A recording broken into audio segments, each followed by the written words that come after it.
Şimdi Tuğba Hocam soru şu. Şimdi kolajenin ne olduğunu biliyoruz. Kulaktan dolma, etrafımızdan. Bir doktor olarak bu konuda yani kolajenin ne olduğu, önemi bizim için. Bu konuda ne söylemek istersin? Kolajen ne? Çok basit bir şekilde. Kolajen bir protein. Yani tümden gelelim. Protein, yağ ve karbonhidratlar var biliyorsunuz besin olarak. Kolajen bir protein. Protein olduğu için aslında vücudumuz için çok önemli. Yani proteinler zaten almak çok önemliyken kolajen daha özel, daha sarmal yapısı farklı olan çok önemli bir protein. Şimdi bunun 5 tane tipi var. Hepsine tek tek girmeyeceğim. Ama her tipin farklı bir şeyden sorumlu olduğunu bilin. Yani bir tanesi saç, tırnak, diş. Bir tanesi eklemler arası sıvıyı oluşturan. Bir tanesi deri. Yani o kadar çok tipi var ki ve dediğim gibi diğer şirketlerde genelde siz bir tipini bulabiliyorsunuz. Vialife'in içinde 2 tip birden var. Mesela bu da çok önemli bir fark. Kolajenin aslında hani faydaların yanında aslında tadı ve kokusu da çok önemli.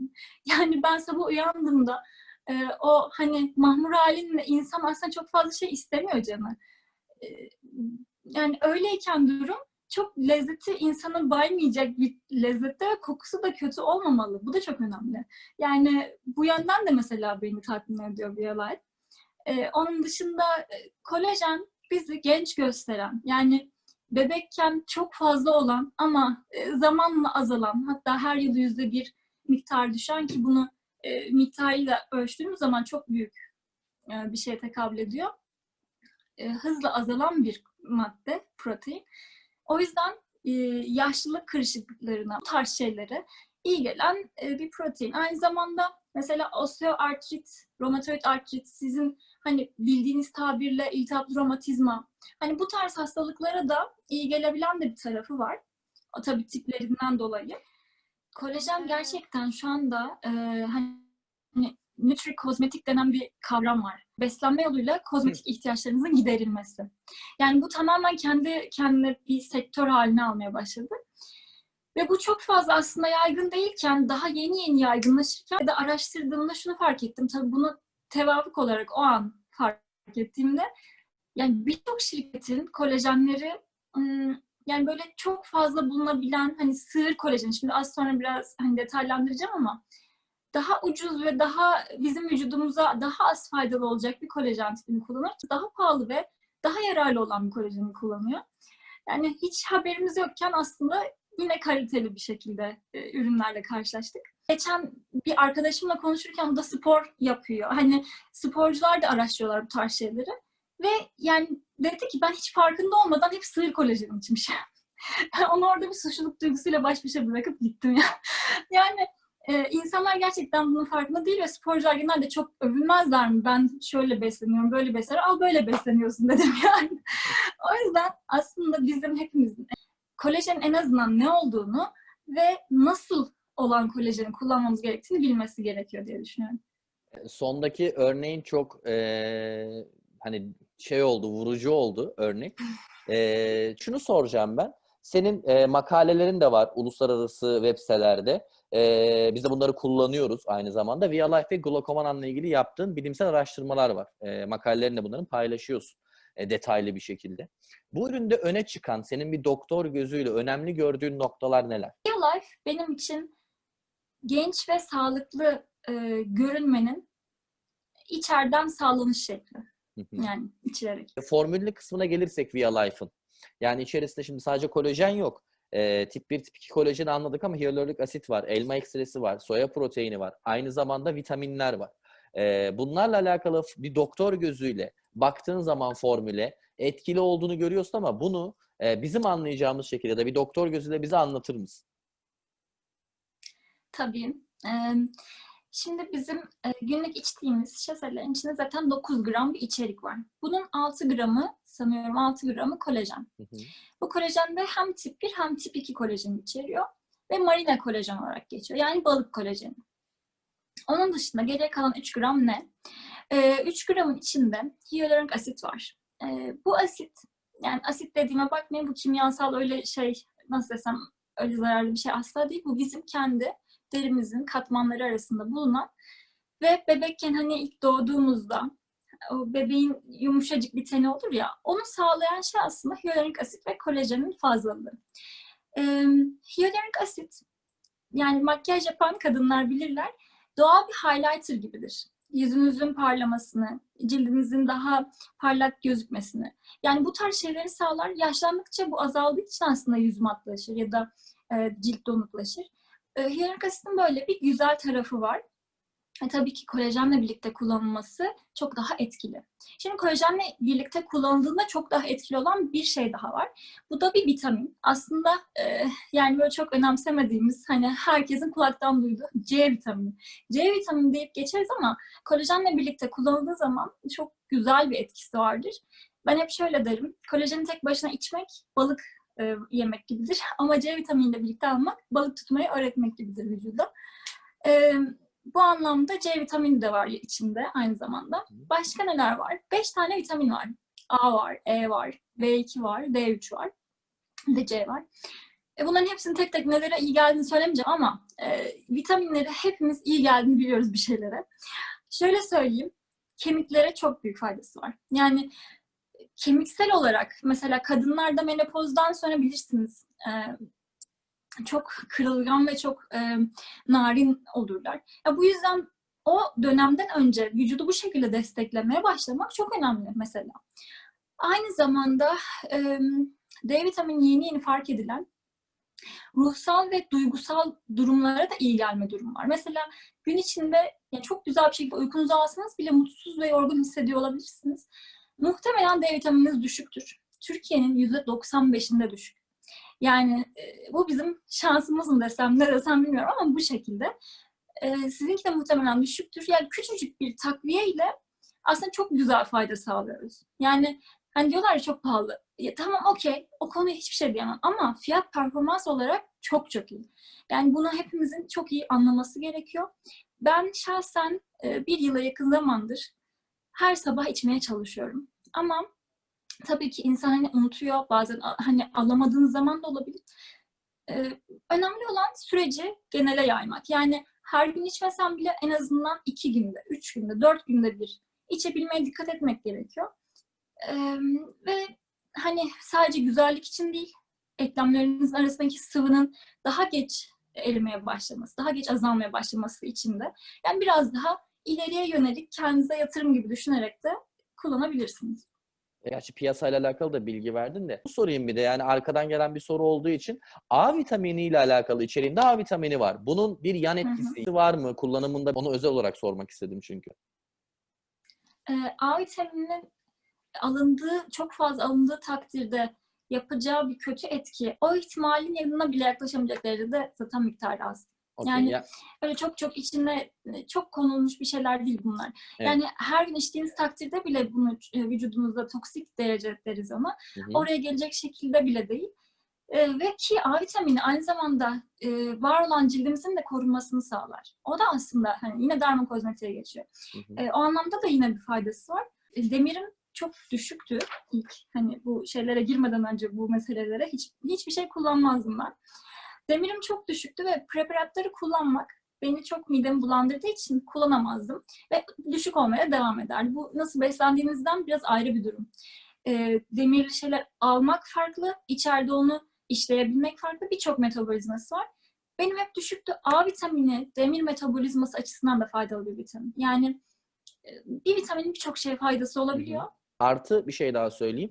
Bizim Via Life'ın içerisindeki Türkçesini tam bilmiyorum. İngilizcesi RDA diye geçiyor. Günlük alınması gereken miktar. %30. Yani içerisindeki bizim multivitaminlerimiz günlük bir insanın alması gereken vitamin oranının %30'u kadarına sahip. Ki yani balık ve sığır üzerine konuşmak gerekir. Farkı nedir? Yani niye balığı öneriyor uzmanlar ya da bir doktor olarak niye balık kolajen daha önemli, daha etkili? Bu en önemli şey bence bahsederken de. Çünkü bunu birçok meslektaşımın da bilmediğini fark ediyorum. Balık kolajeninin 4 tane çok önemli faydası var. Yani farkı var diyeyim. Öncelikle molekül ağırlığı olarak en düşük kolajen tipi bu. Biz buna neden önem veriyoruz? Çünkü yediğimiz içtiğimiz her şey bağırsaklarda emiliyor. Emilecek ki vücuda faydalı olacak. bağırsaklardan nasıl emiliyor? O vilüslerin içerisindeki o küçük porlardan. Eğer o porun büyüklüğünden daha büyük bir molekülse bu ememez. Yani sığır kolajeninin buradaki zararı, yani zarar demeyeyim de, yani aslında içiyorsunuz ama ememiyor çok fazla vücut. Neden böyle bir şeye para verirsiniz yani? Hani mantıki olarak bunu zaten kişi bilse otomatikman buraya yönelir ama bilinmediğimiz için böyle oluyor. Molekül ağırlığı olarak düşük. Bu cepte. Onun dışında emilimden de bahsettik. Suda çözümü olarak da balık kolajeni en çok suda çözünebilen kolajen. Yani karıştırdığınızda hemen zaten onun çözündüğünü görebiliyorsunuz. Diğer kolajenler o kadar çabuk hani çözünmüyor. Tip 1 kolajenle uyumu çok iyi. Yani benim vücudumdaki kolajen tipine en yakın kolajen balık kolajeni. Sığır kolajeninden daha yakın. Yani genetik o yapı olarak. Konu şeye geliyor. Yani evet, sığır kolajeni de kullanabilirsin, fayda görürsün ama hani astarı yüzüne geçiyor. Yani belki buradaki bir pakette göreceğini orada 2, 3, belki 4 pakette göreceksin. Çünkü hem emilimi daha az, hem çözünmesi daha az, hem de yapıyla uyumluluğu, insan yapısıyla tip 1 versiyonuyla uyumluluğu açısından. Yani bunu Bir de tercih olarak ben de bunu sözünü bilmiyordum. Bu benim bölüyorum. için de iyi oldu yani. Bilgi güçtür. Evet. Bir de şey olarak da mesela sığır eti yemekle balık eti yemek gibi düşünün. Hangisi daha fazla GDO'ya maruz kalmıştır ya da GDO'lu Evet. beslenmiştir? Tabii. Bu tarz şeyleri de düşünebiliriz Doğru. yani. Doğru. Yani bunlar gayet aydınlatıcı ve güzel bilgilerdi. Şöyle, tabii ki herkese her şeyi önermiyoruz. Yani onu da için, bunu da için, şunu öyle değil ama şöyle, zaten çok fazla içseniz bile zararlı olmayacak ürünler var. Yani burada hiç kimse ilaç üretmiyor.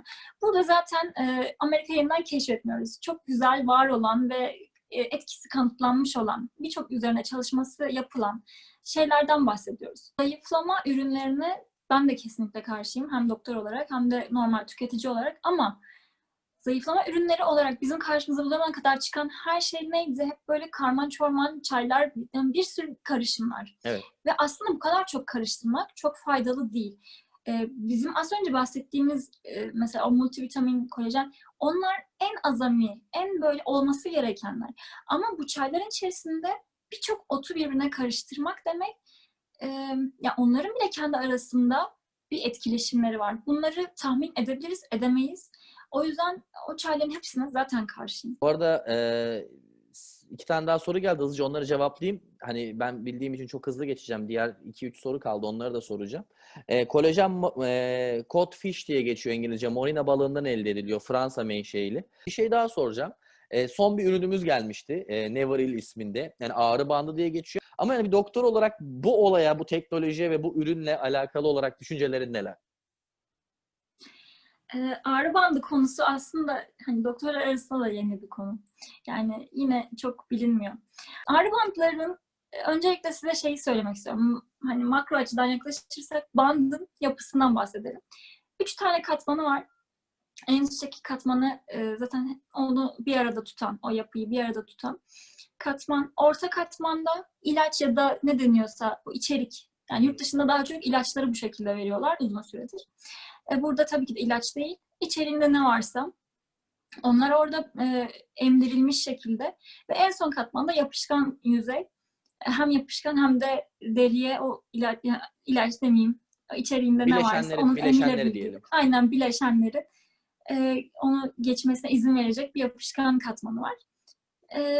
Yani aslında çok fazla söylenecek bir şey yok. Çok basit bir şekilde deriye uygulandığı zaman kuru ve temiz bir deriye. Çünkü yüzeyi havalanıyor olması lazım. Yapıştırdığımız zaman oradan daha uzun sürede, daha minik minik miktarlarda emilmesi ve kılcal damarlardan kana karışması aslında amacımız. Hedef bu. Tabii ki bunu şöyle de yapabiliriz. Aynı şeyi hap olarak da içebilirdi kişi. Ama orada şöyle bir sorun var. İçtiğimiz, yediğimiz her şey aslında bir nasıl desem eliminasyona uğruyor. Aslında biz yediğimiz, içtiğimiz her şeyin %100'ünü kullanmıyoruz. Çoğu atık olarak gidiyor. Aynı şey ilaçlarda da geçerli ve ilaçlar bu atıklar karaciğerden atılıyor. Yani karaciğerde bir hepatik eliminasyona uğruyorlar. Bundan kurtulmak için bilim adamları bu şekilde bir teknoloji bulmuşlar. Buna TTS teknolojisi deniyor. Ve bantlara emdirilen bileşenler kanımıza bu şekilde direkt olarak karışmış oluyor. Peki, teşekkürler. Son olarak da kronik elden fazla rahatsızlığa destekleyici çözüm sağlaması. Sence bir doktor gözüyle, tedaviden bahsetmiyorum, destekleyici kişiyi rahatlatmak için bile olsa bir etkisinin olması, bir doktor gözüyle senin için nasıl bir etki uyandırıyor sende? Yani baktığın zaman olaya. İçerindeki kırmızı ginseng vardı sanırım. Ona biraz baktığımda şeyi fark ettim. Antioksidan etkisi var ve aynı zamanda antiviral etkisi de varmış. Hani korona sürecindeyiz. O yüzden de ilgimi çekmiş olabilir. Aynı zamanda D vitamini de. Oradan Via Life'a da bir atıfta bulunayım. Yani antiviral etkisi bile var. Yani şöyle söyleyeyim. Hani böyle her şeye iyi geliyor. Mükemmel, sihir. Hiçbir şekilde böyle değil zaten. Bundan bahsetmiyoruz. Evet. Ama bütün hastalıkların kendini aslında belli etme şekilleri var ve bunlar hep vücuttaki o ağrı yolaklarından geçiyor. Biz ağrıyı bastırmakla ağrının sebebini çözmüş olmuyoruz. Evet. Ağrı kesici kullanımını azaltmış oluyoruz ağrı bandı kullanarak. Yani burası bir tabii ki de tedavi merkezi değil. Yani ben bunları kullanarak ya aslında yurt dışında ilaç emdiriliyor bu bantların içerisine ve tabii ki de doktor kontrolünde belli saatleri var. Tabii ona göre kullanılıyor. Ama burada tabii ki de biz ağrı bandını ilaç olarak değil, tamamen içerisinde doğal şeylerle ağrıyı biraz olsun azaltma ve dindirme. Ve bunu tabii ki de ilaç içmeden yapabilmeyi hedefliyoruz. İlaç çünkü neden? Mesela yani çok vardır etrafınızda parol bağımlıları. Ya ben onu içmeden rahat edemiyorum diyor. Diyor ki ona ben ağrı kesici demiyorum. Yani aslında böyle çok masum görünüyor ama içtiğimiz her ilacın çok fazla yan etkisi var. Yani çok fazla. O yüzden ne kadar çok sağlıklı olduğunu, kesin emin olduğumuz alternatifler bulabilirsek ne var? Ama şöyle de değil yani. Her şeyin alternatifine gidin, modern tıp yalandır. Böyle bir şey de değil. Her şey tabii ki de ayarında, dengeli, dozunda olması gerekiyor. Ağrı bantlarının da bu şekilde bir faydasını, desteğini görebiliriz. Teşekkür ederim hem cevabın için hem de senin en sevdiğin bir huyun var. Bir ürün geldiği zaman ilk içeriğine bakıp onunla alakalı deli gibi araştırma yapıyorsun. Ve mesela şu ana kadar bir falso vermedik ama en azından bir şey oldu mu mesela biliyorum ki yani Tuğba bunu araştırmıştır. Bununla alakalı bir şey varsa kesin bize gelirdi diyorum ben. Bu çok güzel bir şey. Yani bizim bu ailenin bünyede olman, bu ailenin bünyesinde olman çok güzel. İkincisi de şunu söyleyeyim. Bu ilaç veriliyor dedin ya Avrupa'da özellikle. Bu ağrı bantlarıyla alakalı işte doğal içerikle alakalı araştırma yaparken Doktor Edi ile biz yani sürekli temas halindeyiz ekip lider kadrosu olarak. Kendisi doğal üretenden daha çok ilaç üretenleri buldu üretici olarak. Yani ben de aynı şekilde. aynen ve hani şunu konuşuyorduk hani abi bantla alakalı bir gelişme var mı toplantılarda da konuştuğumuzda bazen. Yani, diyor ki hani var ama bunun için hem şirketin de eczane tarzında bir ayrıca izin alması gerekiyor ve bu bantı sen kafana göre satamazsın. Reçeteyle satılması gerekiyor. Yani Viaveta'nın o tarz bir bant getirdiğinde satabilmesi için senin doktora gidip onu yazdırman gerekiyor. Böyle bir durum gerekiyor. Dediğin Kesinlikle. gibi bu şekilde neyse ki hani biz tamamen doğal olarak etkisi üzerine olan bir ürün üzerinden bunu gerçekleştirdik. Sorduğumuz sorulara güzel cevap verdiğin için teşekkür ediyorum. Senin söylemek istediğin, ekstra eklemek istediğin bir şey var mı? Az önce bir Özer'den soru gelmişti. Ben genelde her sabah kalktığımda içiyorum Via Life'ı. Yani kahvaltıdan önce. Eğer eklemsel olarak yani daha çok tip 2'yi ilgilendiren konularda rahatsızlığı olan yakınlarınıza ürünü önerdiyseniz onlara gece yatmadan önce almalarını önerebilirsiniz. Çünkü uyku sırasında vücut kendini onarır. Onarması için de o yapı taşlarını uyumadan önce alması gerekiyor. Olmazsa onaramaz. Ama normal memnun ama sadece bir hani önlem için içiyorsa ya da mesela koronavirüse karşı bir koruma olarak multivitamin takviyesi olarak da kullanıyorsa bu kişi sabah içmesi çok daha yararlı olur. Bu şekilde özetleyebiliriz. Bu da güzel bir bilgiydi. Teşekkür ediyorum bu konuda da. Yani değer kattığın için, bize zaman ayırdığın için, buradaki arkadaşların hepsine bu değeri verdiğin için teşekkür ediyorum Ben ben. teşekkür ederim. Değerli vaktin için. Tuğba Hocam öyle söyleyeyim. Mesut abi gibi ben de. Başka Ben de beni dinlediğiniz için çok teşekkür ederim. Bizim için herkese iyi akşamlar diliyorum. Hoşça kalın. İyi geceler.